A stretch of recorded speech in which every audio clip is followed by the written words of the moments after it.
Olá, hoje aqui no Entrevista da Câmara Municipal de Bauru, pela TV Câmara, eu convido você a falar um pouco sobre crise.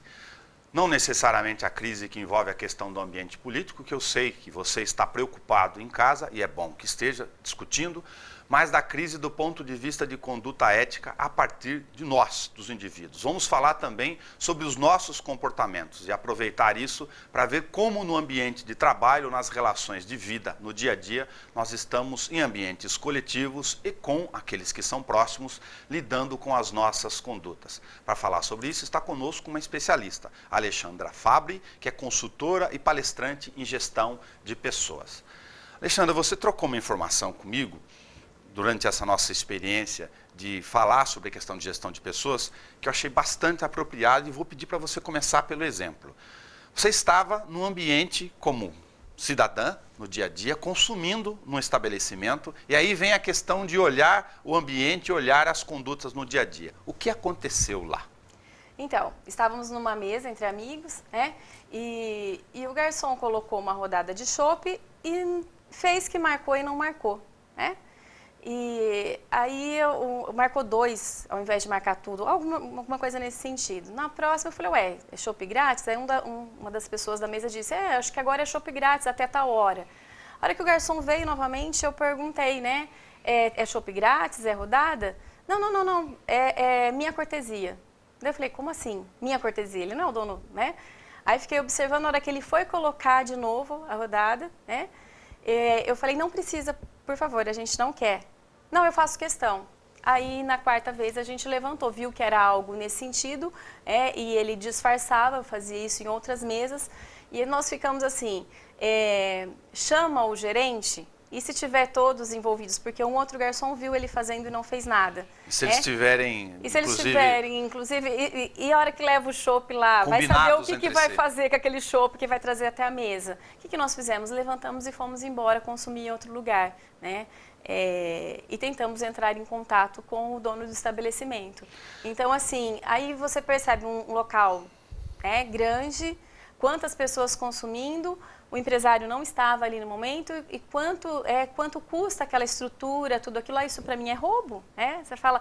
É uma forma de corrupção. Uma forma de corrupção. E o mais engraçado, foi por isso que até eu falei, eu queria muito falar sobre isso, lembro, é que eu comecei a contar essa história para muita gente respondia, nossa, você foi boba, por que você não consumiu?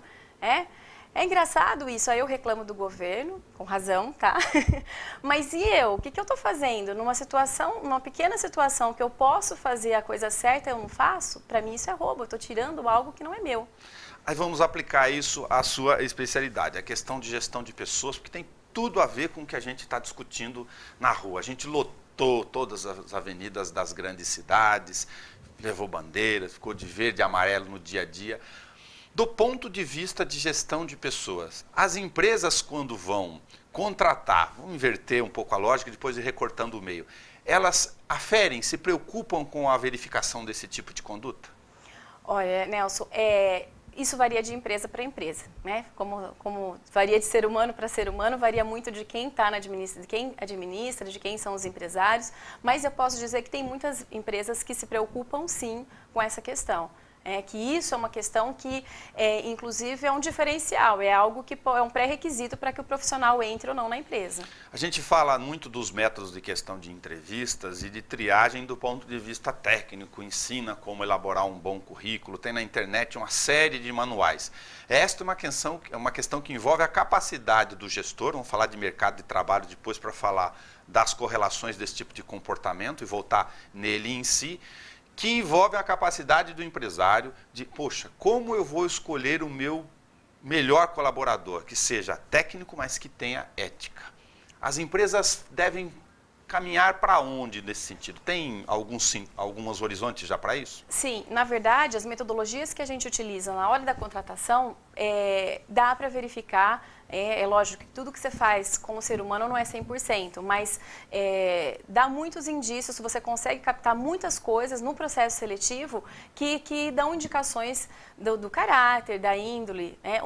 Um exemplo que eu posso citar, que aconteceu num dos clientes né, uma das minhas experiências que eu tive, uma colaboradora, ela tinha trabalhado numa empresa que tinha passado por um problema público, né, de fraude, de coisas, enfim, veio à tona uma série de questões que não eram éticas da empresa, e ela estava passando num processo seletivo para ser chamada para uma nova empresa, que era um cliente meu.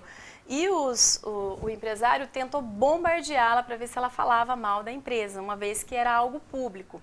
Ela manteve o posicionamento, a ética o tempo todo. Ela saiu, isso foi o que o empresário falou, eu a contratei principalmente pelo que ela disse.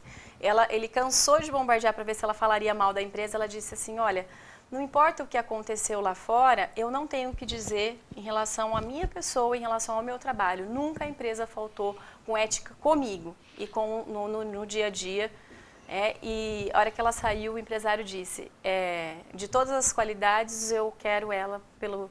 Ela não disse mal da empresa em nenhum momento. Olha que muito bom. Curioso. Agora vamos lembrar lá do garçom. O garçom aqui é uma maneira simbólica de incluir todos os trabalhadores, inclusive a gente, se no dia a dia a gente adotou algum tipo de comportamento ético. Aliás, se a gente for abrir um pouquinho o horizonte sobre a nossa própria reflexão, tem a fila do supermercado, a fila do banco, a fila do estacionamento rotativo, se a gente fura ou não ela, e uma série de outras questões que são condenáveis do ponto de vista ético. Esse profissional, além da questão cultural que envolve um comportamento psicológico, da formação dele, ele tem noção, do ponto de vista de gestão de pessoas, que ele está queimando o filme dele? Eu acredito que não, Nelson. Eu acredito que não tem essa noção. Eu acho, na verdade, que esse é muito o nosso mal. A gente vive o hoje sem se preocupar com a consequência, né? A gente...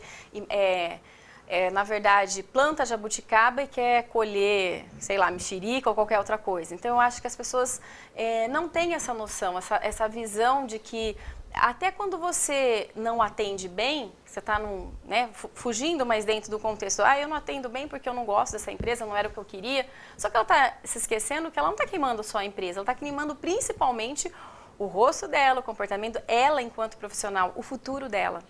Isso eu acho que eu percebo muito no dia a dia, as pessoas não têm essa noção. Aliás, se você for defragrar isso para outras questões que não envolvem necessariamente a ética, mas envolvem a questão de conduta, de corpo mole, ou de não fazer ou não cumprir as suas obrigações, tem algumas que são clássicas, né? O cidadão, eu não faço mesmo, eu ganho muito pouco para o que eu estou fazendo aqui. Como se fosse uma obrigação do patrão para pagar ele, não fazendo nenhuma inversão de lógica aqui, sim, sim. Pagar ele para ele não fazer nada. Exatamente.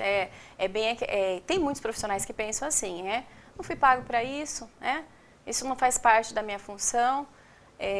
Por isso que é lógico que a empresa ela tem que tomar os cuidados, quando é contratado, dizer tudo aquilo, o que eu oriento a empresa. Você foi contratado para essas e essas atribuições, porém, pode substituir qualquer situação que diz respeito ao teu departamento. É claro que você não vai pegar uma pessoa lá de uma função X e colocar na Y totalmente diversa, mas despertar essa questão da equipe. Porque, assim, se eu fizer só o que me cabe, eu acho que a gente nunca vai construir uma sociedade melhor, concorda? Só aquele quadradinho, não, isso não é meu, isso é seu. Eu acho que viver em conjunto, viver num mundo melhor, numa empresa melhor, é um trabalho em conjunto. Não é feio eu trabalhar, eu vou pegar numa empresa, se a faxineira falta, não tem problema algum, eu vou lá e limpo o banheiro. Você fala, a empresa é sua, mas quem usa é todo mundo, eu não estou limpando, eu quase não paro na empresa, eu limpo para as pessoas. Aliás, usar o banheiro que se todos colaborarem e não sujarem de forma indevida, já é uma grande forma de colaborar. Aí você quer fazer o bem e a pessoa que limpa, quantas vezes eu vou fazer a leitura, a gente monta o manual de integração com deveres, direitos do colaborador, e aí eu toco muito na higiene, nos locais públicos, o refeitório, os banheiros. E as pessoas usam os banheiros e alguém limpa. Poxa, você quer fazer solidariedade? Eu falo, você quer fazer solidariedade, você quer ser solidário, você quer ajudar o próximo? Ajuda, mas começa fazendo, pelo menos dentro do seu ambiente. Você deixa o banheiro, aquela nojeira, e vai vir uma pessoa limpar isso daí. E a gente tem que ter compaixão com essa pessoa que vai limpar coisas que... Imagina você fazendo isso, só que você suja o ambiente como a pessoa tivesse a obrigação de limpar aquela nojeira que fica, né? Alexandre, se a gente tivesse um psicólogo sobre comportamento humano nos observando, ouvindo nossa conversa nesse momento, certamente a gente já conversou com vários aqui sobre essas questões de relação no dia a dia, ele ia pegar um princípio lá de uma das correntes mais modernas, não digo contemporâneas, mas que despertam para essa questão ao longo do tempo. O ser humano tem dificuldade de se pôr no lugar do outro. Exatamente. Eu acho que o grande avanço vai ter na humanidade quando isso acontecer. Porque assim, não precisaria nem da minha profissão. Tudo bem que eu estaria desempregada se isso acontecesse, mas eu ia ficar por um bom motivo. Eu juro que eu arrumaria outra coisa se isso acontecesse. Porque se você se colocar no lugar do outro, você não precisa de treinamento de atendimento, você não precisa... você vai saber trabalhar em equipe, você não vai ser corrupto, tudo. Não vai ter intrigas, não vai ter conflitos, quer dizer, serão bem menores. Aí vou aplicar a sua especialidade. Portanto, você está dando uma outra informação que pode ser óbvia para o meio, mas para as pessoas que estão do outro lado não serão para todos, que é construir métodos e análise de gestão de comportamento de empresas é muito mais do que estabelecer uma cartilha de condutas do que se deve ou não deve fazer. Muito, muito. Isso daí tem que ser incorporado, tem que ser, como diz um cliente meu, colocado na corrente sanguínea. Então, quando a gente fala, muitas vezes eu pergunto, você tem um regulamento? Quando eu inicio um trabalho, você tem um regulamento? Você tem nome? Tem. As pessoas sabem. Está lá na gaveta, foi feito, está lindo, 150 páginas e ninguém lê, isso não é incorporado. Então, isso tem que ser vivenciado no dia a dia, isso tem que ser cobrado. E não só no papel, isso tem que ser trabalhado o comportamento, principalmente das lideranças, que é baseado no comportamento deles, que a equipe vai se comportar e reproduzir também esse comportamento no dia a dia. Nesse caso das suas experiências nos contatos com as empresas, você faz treinamentos, são orientados treinamentos em equipe, observação de condutas das questões das práticas e dos protocolos no dia a dia, da própria escala de rotina de serviço de trabalho e depois do comportamento de cada um, ou vai a partir do chefe, faz reunião, pensa em dinâmicas, quais são as sugestões?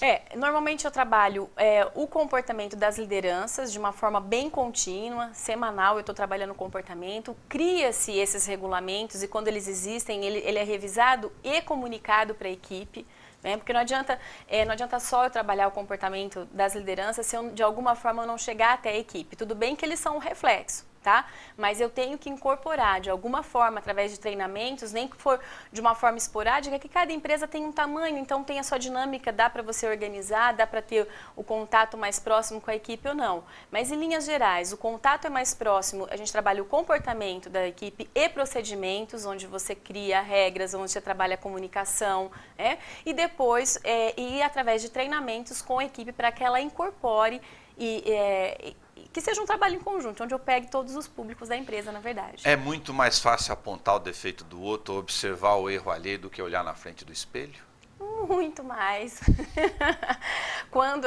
E assim, várias vezes eu trabalho essa questão das minhas crenças, da minha forma de agir, e sempre, se você, assim, algo que quando eu vou trabalhar, um dos quesitos, por exemplo, inteligência emocional, em que aquilo que irrita no outro, aquilo que mexe com o outro normalmente diz respeito, eu faço esse olhar de desrespeito a mim, eles descobrem coisas assim, poxa, aquilo que eu estou falando do outro, e é muito legal isso, agora puxando até para a equipe também, muitas vezes você faz um bullying com o colega, acontece um tipo de comportamento, só que na verdade é o grupo, é a pessoa que está acusando, é a pessoa que está fazendo, que tem esse comportamento e fica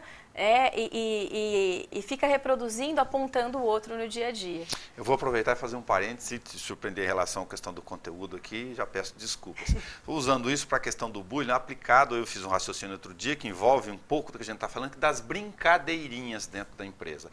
O sujeito é brincalhão mesmo. Aí tem a maldosa, tem a brincadeira preconceituosa, tem a brincadeira que é uma forma de camuflar a intenção de afetar o outro, e tem a brincadeira sadia.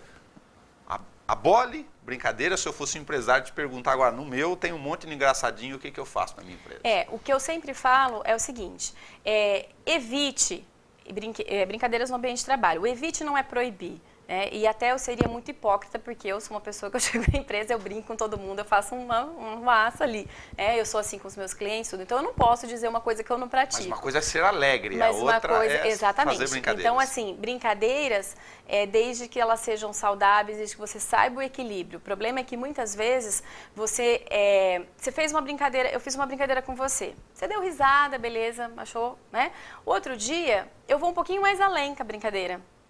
Até que chega uma hora que você perde a paciência e você nunca sabe o momento do outro. Mas ele não ligou, eu nunca ligou o que eu fiz. Pois é, mas algum dia ele pode estar capa virada, ele pode estar com problemas e estourar, você não sabe a reação, tem gente que mata por nada. Eu falo, assim, prefira sempre... surto por toda a razão. Então assim, prefira algo conforme o toque a dança, se a pessoa deu liberdade, sempre menos do que a pessoa te der de liberdade, nada de brincadeira que envolva preferência sexual, coisas físicas, sabe? Então assim, algo assim...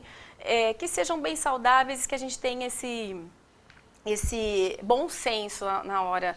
Deixar um ambiente alegre, descontraído, mas tomar muito cuidado com os excessos. Nesse exemplo da questão ética e de conduta que a gente colocou aqui, a partir de uma experiência sua no dia a dia, a gente vive várias dessas provocações boas no dia a dia, né? O que fazer? O cara está roubando a empresa e eu vou também me beneficiar dessa situação aqui, porque eu não tenho nada a ver com isso, ou vou deixar que isso se espalhe, porque não é questão de proteger o empresário e a empresa, é questão de se autoproteger se a pessoa culturalmente admitir de início que ela também está sendo agredida, que ela também está sendo ferida do ponto de vista ético, pode ser uma boa saída.